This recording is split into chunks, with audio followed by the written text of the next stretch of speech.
Hello dear students, उम्मीद करती हूँ कि आप सब बहुत अच्छे होंगे। एससी दुबे का एक पार्ट आपके लिए आ चुका है जो कि हिंदी में था। ठीक है, इंग्लिश में जल्द ही प्रोवाइड होगा आपको। ठीक है, ये बताइए इंग्लिश में चाहिए भी या नहीं चाहिए, है ना। मेरा टाइम बेकार में वेस्ट होगा अगर किसी को चाहिए ही नहीं। हिंदी से काम चल जा रहा हो तो बताइएगा, इंग्लिश में नहीं बनाऊँगी फिर, है ना। आप लोग कमेंट करके बता दीजिएगा जिसको भी इंग्लिश में चाहिए। और आज का वीडियो हिंदी और इंग्लिश मीडियम दोनों के लिए है। ठीक है, बेसिकली आज ये जो वीडियो रहेगा इसमें जो एससी दुबे जी का ट्रेडिशन से रिलेटेड व्यूज़ हैं उससे रिलेटेड क्वेश्चंस हैं आपके लिए। ठीक है, तो ट्रेडिशन टॉपिक से रिलेटेड क्वेश्चंस हैं, आप लोग एक बार इसको ज़रूर देखिएगा और लर्न कर लीजिएगा। तो चलिए फिर शुरू करते हैं हम लोग। पहला सवाल आप देख रहे हैं, क्या लिखा हुआ है। दुबे जी की प्रमुख पुस्तकें कौन सी हैं? Which are the main books of Dubey ji. देखिए, एससी दुबे जी की बहुत सारी किताबें हैं। ठीक है, ये मैंने इम्पॉर्टेंट क्वेश्चंस का वीडियो बनाया है। ये ऑब्जेक्टिव टाइप नहीं है क्योंकि मैं चाहती हूँ कि आप लोगों को सारी चीज़ें लर्न हो जाए, है ना। एग्ज़ाम में तो कुछ भी आ सकता है, वो तो जिसने क्वेश्चन पेपर बनाया वही बता सकता है ना। हमें तो सब कुछ ले करके चलना है। तो आज हम लोग वो सारी बुक्स देख लेते हैं जो एग्ज़ाम में ज़्यादा पूछी जाती हैं। ठीक है, तो हिंदी मीडियम वाले जो लोग हैं वो भी इसको ऐसे ही याद करेंगे। Antiquity to modernity in tribal India, फिर है changing status of depressed castes in contemporary India. Then next book का नाम है आपका contemporary India and its modernisation. ये आपकी इम्पॉर्टेंट किताब है। ठीक है, फिर आपका है एक और इम्पॉर्टेंट किताब जो कि ज़्यादा इम्पॉर्टेंट है। वैसे ये सारी इम्पॉर्टेंट है, 8 की 8 है ना, ये इम्पॉर्टेंट ही बुक्स हैं, बट जिसको मैं कह रही हूँ ज़्यादा इम्पॉर्टेंट है वो एग्ज़ाम में ज़्यादा पूछा जा चुका है ना। And Indian village, the Kamar, modernisation and development, tradition and development, परंपरा और परिवर्तन। ठीक है, तो ये 8 किताबें हैं, ये आपको याद होनी चाहिए। ठीक है, अगला सवाल है आपके लिए कि स्थानीय परंपराओं की विशेषताएं बताएं। What are the characteristics of local tradition. आपको मालूम है ना, एससी दुबे जी ने 6 टाइप के ट्रेडिशंस बताए हैं कि 6 प्रकार की परंपराएं उन्होंने पाई और 6 परंपराएं होती हैं 6 टाइप की। तो उसमें से एक परंपरा है आपकी स्थानीय परंपरा, जिसे इंग्लिश में कहते हैं लोकल ट्रेडिशन। ठीक है, तो अब हम लोग जल्दी से देख लेते हैं कि लोकल ट्रेडिशन में उन्होंने क्या क्या चीज़ें बताई और फिर उसको बेस बना करके कोई भी क्वेश्चन आपसे पूछा जा सकता है। देखिए, लोकल ट्रेडिशन जो होता है उसका प्रभाव क्षेत्र ज़्यादा व्यापक नहीं होता। मतलब वो जो लोकल ट्रेडिशन होती है वो एक लोकल एरिया में ही फैली हुई होती है। हर जगह उसका प्रभाव आपको ऑल ओवर द वर्ल्ड या ऑल ओवर द कंट्री नहीं मिलेगा, है ना। द नेक्स्ट पॉइंट आप क्या लिखा हुआ देख रहे हैं। ग्रामीणों का विश्वास कुछ अलौकिक शक्तियों और विशेष प्रकार के कर्मकांडों को पूरा करने, स्थानीय त्योहारों को एक विशेष ढंग से मनाने, देन कुछ पवित्र नदियों और तालाबों में स्नान करने या प्राकृतिक प्रकोप से बचने के लिए विभिन्न प्रकार की आत्माओं और भूत प्रेतों में विश्वास इत्यादि से रिलेटेड है। ये क्या, लोकल ट्रेडिशन या स्थानीय परंपरा। तो वो लोग क्या करते हैं, ये सारे जो पॉइंट्स आप लोग देख रहे हो ना, या तो अलौकिक शक्ति में विश्वास होता है तो उससे रिलेटेड कर्मकांड करने लगते हैं, या कोई इनका स्थानीय त्यौहार होता है जिसको वो अपने तरीके से मनाते हैं, या उनके साइड कोई नदियाँ होती होंगी तो वो नदियों में, या कोई तालाब जिसको वो बहुत पवित्र मानते हैं तो उसमें स्नान करने, है ना। तो इस तरीके की परंपराएं वहाँ पे पाई जाती हैं प्राकृतिक प्रकोपों से बचने के लिए, कि वर्षा आ जाए, है ना, या बहुत ज़्यादा बाढ़ ना हो जाए, या सूखा ना पड़ जाए, या आग ना लग जाए। किसी भी तरीके की प्राकृतिक प्रकोप से बचने के लिए वो बहुत सारी आत्माओं और भूत प्रेतों में विश्वास करते हैं। ठीक है, तो ये सारी चीज़ें एक लोकल जगह पर ही होती हैं, बहुत बड़ी जगह पे फैली नहीं होती है ना। जैसे रेड्डी के भूत आपने सुना था ना लास्ट वीडियो में। और या फिर एक एग्जाम्पल हो सकता है, उदाहरण के लिए उन्होंने अपने वहाँ जहाँ स्टडी की थी उसी गांव के बारे में बात करें। गांव की सीमा पर किसी गांव के देवता, कुएं के देवता या बाग वाले देवता, हाँ, तो अब आप क्लियरली देख सकते हैं, उदाहरण के लिए गाँव की सीमा पर किसी गाँव के देवता, कुएँ के देवता, बाग वाले देवता, पथवारी देवी, किसी मज़ार की स्थापना, ये सारी चीज़ों की स्थापना इस विश्वास के साथ की जाती है कि उससे संबंधित विश्वास जो है वो लोगों को आकस्मिक विपत्तियों से बचाएगा, है ना? मतलब अचानक से जो गाँव पे आपदाएँ आ जाती हैं, कई मूवीज़ में आपने देखा होगा किसी एक ख़ास बाग में या जंगल में वो लोग नहीं जाते हैं, क्योंकि वो लोग अपना एक उनके अंदर विश्वास रहता है ना? या किसी एक स्पेस पर कहेंगे यहाँ पर किसी की कब्र है तो यहाँ पे पैर नहीं रखना है, भूत चढ़ेगा, है ना? तो इस तरीके के विश्वास वो लोग इसीलिए करते हैं कि वो ताकि किसी आपत्ति से, किसी विपत्ति से बचे रहें, है ना? उनके गाँव पर किसी तरीके की विपत्ति ना आए, प्राकृतिक प्रकोप ना आए। तो उसके लिए बहुत सारी ऐसी मान्यताएँ हैं, जो वो लोग एक ख़ास गाँव में ही लोग मानते हैं और उसे ही क्या कहते हैं हम लोग लोकल ट्रेडिशन या स्थानीय परंपरा। इंग्लिश में एक बार रीड कर लेते हैं। Sphere of influence is not broad of local tradition. Villagers believe in some supernatural power and perform special rituals, celebrate festivals in a special way, take bath in some holy river and ponds to avoid natural wrath, believe in different types of spirit and ghosts, etc. For example, on the boundary of a village, a deity of a village, the deity of a village, the deity of the well, the deity of the tiger, tiger तो नहीं होगा यहाँ पे, बाघ, तो यहाँ पर आप कह सकते हो डाइटी ऑफ फॉरेस्ट और गार्डन, है ना? वो जो गांव में बाग होते हैं, बड़े बाग, गार्डन भी नहीं कहेंगे उसको, क्या कहेंगे आप लोग बता दीजिएगा कमेंट में, मुझे इस वक्त याद नहीं आ रहा है। जो बड़े बाग होते हैं ना, तो उसे क्या कहेंगे? और डाइटी ऑफ पथवारी देवी वहाँ पे माना जाता है इन्हें। और मज़ार, है ना? मज़ार जानते हो ना? ये थोड़ा सा आर नहीं लिखा हुआ है इसमें। is established with the belief that the beliefs associated with it can save people from accidental calamities. तो समझाया अभी ऊपर, फिर से सुन लेना, है ना? समझ में आ जाएगा। द नेक्स्ट क्वेश्चन है आपका, क्षेत्रीय परंपराएं दुबे जी ने किन्हें कहा है? What are the regional traditions given by doctor Dubey ji, है ना? तो क्षेत्रीय परंपराएं, अभी आपने देखा लोकल ट्रेडिशन, अगर आपसे कोई पूछे कि लोकल ट्रेडिशन और रीजनल ट्रेडिशन में क्या डिफरेंस है, आई एम श्योर आप नहीं बता पाओगे, है ना? जो एस.सी. दुबे ने लोकल ट्रेडिशन और रीजनल ट्रेडिशन दिया है, स्थानीय परंपरा और क्या क्षेत्रीय परंपरा, दोनों में अंतर बताइए। तो अब आप समझ जाओगे अंतर, है ना, जब इसका आंसर देखोगे आप। स्पेशली ये वो परंपराएं होती हैं जिनका संबंध किसी मौलिक धर्म ग्रंथ से नहीं होता, है ना? जो मूल धर्म ग्रंथ होते हैं, है ना, मुस्लिम्स के, हिंदू के, क्रिश्चियंस के, अलग अलग धर्म होते हैं ना, धर्म ग्रंथ होते हैं, रिलीजियस बुक्स होती हैं। तो ये जो परंपराएं होती हैं आपकी रीजनल वाली, इनका उससे कोई भी रिश्ता वास्ता नहीं होता है, ठीक है? इनका विकास कुछ क्षेत्रीय विश्वासों के आधार पर धीरे धीरे होता है। इन्हें एक बड़े क्षेत्र में धार्मिक कृत्य अथवा सांस्कृतिक दायित्व के रूप में मान्यता दी जाने लगती है। समझ गए ना? इसमें बहुत अच्छे से स्टेप बाय स्टेप सारी चीज़ें फॉलो करते हुए ये ट्रेडिशन फॉलो की जाती है। मतलब अच्छा खासा इसमें आपको ढोंग आडंबर देखने को मिलेगा, है ना? हैदराबाद के संपूर्ण तेलंगाना क्षेत्र में क्या पाया गया? अब एग्जाम्पल देख लीजिए, जो कि आपके एस.सी. दुबे जी ने दिया है कि उन्होंने अपने गांव में क्या देखा, जिस गांव में ये स्टडी कर रहे थे, आंध्र प्रदेश के हैदराबाद के तेलंगाना क्षेत्र में शमीरपेट गांव। सुन लिया ना ध्यान से? जितना भी अभी मैंने बोला उसको लर्न कर लो, नोट कर लो, है ना?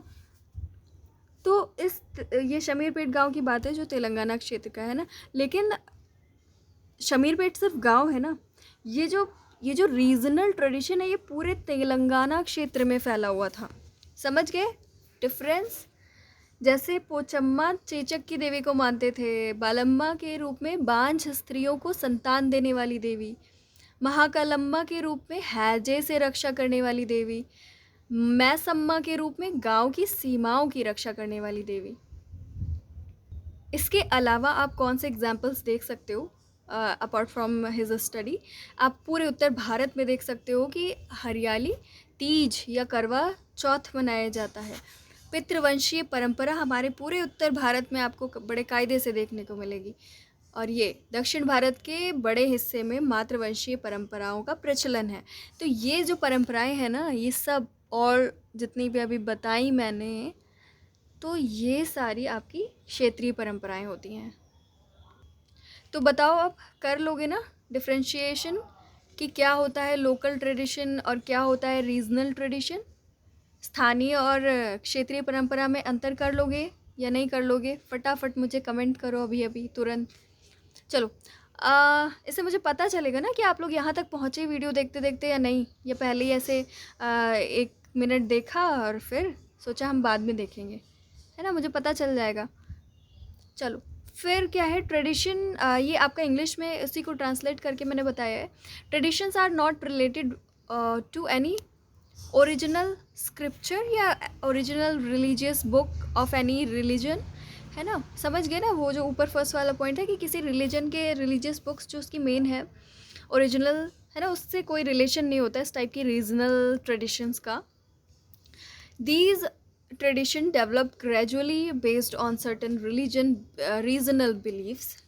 Okay, regional beliefs. ठीक, these are recognized as religious act or cultural obligations over a large area, है ना? लार्ज एरिया की बात करेंगे। शमीरपेट गांव जो था उसकी बात हम यहाँ पे नहीं कर रहे हैं। किसकी बात कर रहे हैं फिर? हैदराबाद की। सॉरी, हैदराबाद तो बहुत बड़ा हो गया, कुछ ज़्यादा ही बड़ा हो गया। लेकिन हैदराबाद तक अगर फैला है कोई ऐसे ट्रेडिशन है तो उसको भी हम रीजनल ट्रेडिशन कह सकते हैं, है ना? जैसे पूरे अगर हम एक रीजन की बात करें, अगर हम एक रीजन को ले लें, पूर्वी उत्तर प्रदेश, है ना, ईस्टर्न यूपी, ऐसे करके, तो पूरा एक रीजन आ गया। या पूर्वी भारत की बात करें, ईस्टर्न इंडिया की बात कर लें, तो ये भी एक रीज़न है ना? ये भी एक क्षेत्र है। तो मतलब बहुत बड़े एरिया में ये फैला होगा, लेकिन एक ख़ास एरिया में ही एक ख़ास रीज़न की ही बात होगी वहाँ पर। लेकिन बहुत छोटी सी जगह की बात नहीं होगी यहाँ पर कि एक छोटे से विलेज में या कुछ ही परिवारों में या किसी कुलों में, ऐसे नहीं होगा, है ना? चलो, एंटायर तेलंगाना की बात हो रही है, ठीक है? ये रिलीजन लिखा हुआ है क्या?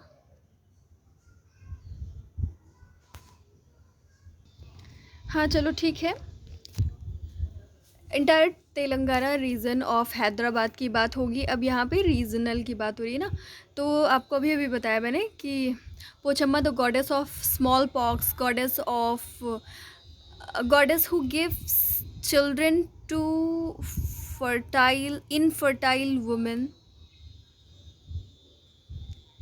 goddess who gives children to infertile women in the form of बालम्मा, है ना? बालम्मा गॉडेस है जो कि इनफर्टाइल वेमेन को चिल्ड्रन देती हैं। Goddess who protects against cholera in the form of Mahakalamma, है ना? यहाँ पे स्पेस मत देना महाकालम्मा में। Goddess who guards village boundaries in the form of Maisamma, ठीक। और क्या देख सकते हो आप? हरियाली तीज, करवा चौथ नॉर्थ इंडिया में मनाया जाता है। पैट्रीलिनियल ट्रेडिशन आपको नॉर्थ इंडिया में दिखता है। Prevalence of matrilineal tradition in large parts of south India में आपको देखने को मिलता है, ठीक है। फिर आपका अगला सवाल है कि उप सांस्कृतिक परंपराएं क्या हैं? What are the subcultural traditions, ठीक है? बता सकते हो क्या होता है सब कल्चरल ट्रेडिशंस या उप सांस्कृतिक परंपराएं? अच्छा, इसका जो आंसर रहेगा वो सिर्फ और सिर्फ हिंदी में रहेगा। इंग्लिश मीडियम वाले उसको एज इट इज़ जो उसके वर्ड्स होते हैं ना वो इंग्लिश में लिख सकते हैं, क्योंकि इसलिए मैंने उसको हिंदी में ही लिख करके रखा है। अब आप ये जान लो कि सब कल्चरल ट्रेडिशंस क्या होते हैं। देखो, जैसे आपका कोई कल्चर है, जैसे मान लो आप हिंदू सोसाइटी में रहते हो तो वहाँ का कल्चर अलग है ना? अगर आप मुस्लिम सोसाइटी में रहते हो तो वहाँ का कल्चर अलग है ठीक है। तो ये तो हो गया मुस्लिम, सिख या क्रिश्चियन, इस तरीके के कल्चर, इस तरीके के रिलीजन से रिलेटेड अलग अलग कल्चर की बात हो गई। ठीक है, तो ये हो गया आपका क्या, मेन कल्चर। लेकिन दुबे जी कहते हैं कि जैसे कोई कल्चर शुरू होता है, उसका कुछ टाइम बीतने के बाद उसमें बहुत सारे पार्ट्स होने लगते हैं, डिवाइड होने लगते हैं, है ना। जैसे आप क्रिश्चियन में देखोगे बहुत सारे पार्ट्स हैं, बहुत सारे पार्ट्स हैं वैसे, बट बेसिकली 2 पार्ट्स हैं। और मुस्लिम्स में 2 पार्ट्स आपको देखने को मिलते हैं, हिंदू में भी कुछ पार्ट्स आपको देखने को मिलते हैं। तो जो अलग अलग पार्ट्स होते हैं ना, उन पार्ट्स के अंदर जो ट्रेडिशन फॉलो किए जाते हैं, तो उसको हम सब कल्चरल ट्रेडिशन या उप सांस्कृतिक परंपरा कहते हैं। देखो, जैसे आपका हिंदू धर्म की बात करें अगर, तो इसमें कितने 4 पार्ट्स हैं। ठीक है, पढ़ सकते हो ना आप, वैष्णव, शैवायत, शाक्त, स्मार्त, है ना। और जो वैष्णव होते हैं वो विष्णु के उपासक होते हैं, शैवायत शिव के उससे संबंधित परंपराओं को मानने वाले होते हैं, शाक्त लोग क्या करते हैं, दुर्गा या शक्ति के रूप में लोग क्या करते हैं, दुर्गा या शक्ति के विभिन्न रूपों में विश्वास रखने वाले लोग होते हैं। और स्मार्त लोग क्या होते हैं, जो तीनों की पूजा करते हैं, विष्णु, शिव, दुर्गा, तीनों की पूजा करते हैं। तो इन तीनों से संबंधित परंपराओं का पालन करने वाले लोग कौन होते हैं, स्मार्त। तो अब देखो, मेन कल्चर क्या है, हिंदू कल्चर, लेकिन इसके अंदर बहुत सारे सब पार्ट्स हैं, है ना। तो इनमें जो परंपराएं मानी जाएंगी वो क्या होंगे, सब कल्चर होंगे। इन अलग अलग जो इनके पार्ट्स हैं, इसके अंदर जो परंपरा मानी जाती है। इस्लाम धर्म में देख लो आप, 2 पार्ट्स पाए जाते हैं, आपने नाम सुना होगा, शिया एंड सुन्नी। शिया में 12 इमामों के अनुयायी होते हैं, फॉलोअर्स ऑफ 12 इमाम्स, 7 इमाम्स के अनुयायी होते हैं। ठीक है, इमाम का कुछ अगर इंग्लिश होता होगा तो आई डोंट नो, बट ये पूछा नहीं जाएगा। बट आप इतना याद रखो, लोकल ट्रेडिशन हम सब कल्चरल ट्रेडिशन किसे कहते हैं, है ना। ये आपको पार्ट दिख रहे हैं, मेन ये है, लेकिन इसके पार्ट दिख रहे हैं। और इस पार्ट के अंदर जो ट्रेडिशन फॉलो किए जाएंगे वो क्या होंगे, आपके सब कल्चर। ईसाई धर्म में कैथोलिक एंड प्रोटेस्टेंट आपके पार्ट्स हैं। बौद्ध धर्म में आप हीनयान, महायान देखते हो। ठीक है, जैन धर्म में आप श्वेतांबर और दिगंबर देखते हो। फिर आपका आखिरी सवाल है, दुबे जी द्वारा बताई गई पश्चिमी परंपराओं के उदाहरण दीजिए। Give examples of western traditions mentioned by mister Dubey. तो आंसर देख लो आप, वेस्टर्न कल्चर तो आप कुछ और ही सोच रहे होगे, है ना। वहाँ का जो कल्चर है उसकी बात हो रही है, वहाँ के कल्चर में क्या क्या चीज़ें मानी जाती हैं। तो देखो, हम लोग यहाँ पे क्या करते थे पहले के टाइम पे कि कलेक्टिविज़म होना चाहिए, बट वहाँ पर जो वेस्टर्न ट्रेडिशन की बात करें तो वहाँ पे वैयक्तिक परंपरा है, सामाजिक सुधारवाद, वहीं से हम उससे प्रभावित हुए हैं, सार्वभौमिक शिक्षा, न्याय व्यवस्था, राष्ट्रवादी विचारों की स्वतंत्रता, ठीक कर लीजिएगा, तार्किक दृष्टिकोण, एक्सेट्रा, बहुत सारी चीज़ें जो कि क्या है, वेस्टर्न सोसाइटी से हमने अडॉप्ट किए हैं, वहाँ के कल्चर से। तो ये क्या है, वेस्टर्न कल्चर है ये सारी चीज़ें। ट्रेडिशन ऑफ इंडिविजुअलिज्म, यहाँ पे कलेक्टिविज्म चलता था ना, यहाँ पे अब वहाँ से हमने क्या फॉलो किया कि इंडिविजुअलिज्म, हर एक इंसान इम्पॉर्टेंट है। ऐसा नहीं कि गांव वालों ने कोई एक रूल बना दिया तो आप सबको मानना पड़ेगा, अगर एक इंसान वहाँ का कोई अलग काम करना चाहता है तो वो नहीं कर सकता, है ना। तो ये चीज़ें थी पहले हमारे समाज में। तो अब हम जब वेस्ट से प्रभावित हुए तो हमने तेज़ी से उसको फॉलो किया और हम क्या ले आए, इंडिविजुअलिज्म। सोशियल रिलीजियस रिफॉर्मिज्म, देखो सोसाइटी के भी और रिलीजन से रिलेटेड भी हम रिफॉर्म करते रहते हैं, हम रिफॉर्म को मान्यता देते हैं, सुधार को मानते हैं कि हाँ इसमें सुधार होने की ज़रूरत है, ये कोई पत्थर की लकीर नहीं है। जुडिशरी सिस्टम जो है ना, पहले न्याय व्यवस्था पंचायती थी, अब बहुत सारे अलग अलग, है ना, चीज़ें हमने अलग अलग देशों से फॉलो कॉपी की, कॉपी मतलब क्या, बोरो, है ना। तो आप मतलब जब पॉलिटिकल साइंस पढ़ते हो आप, है ना, तो उसमें देखते हो कॉन्स्टिट्यूशन में कहाँ कहाँ से चीज़ें उठाई गई हैं, है ना।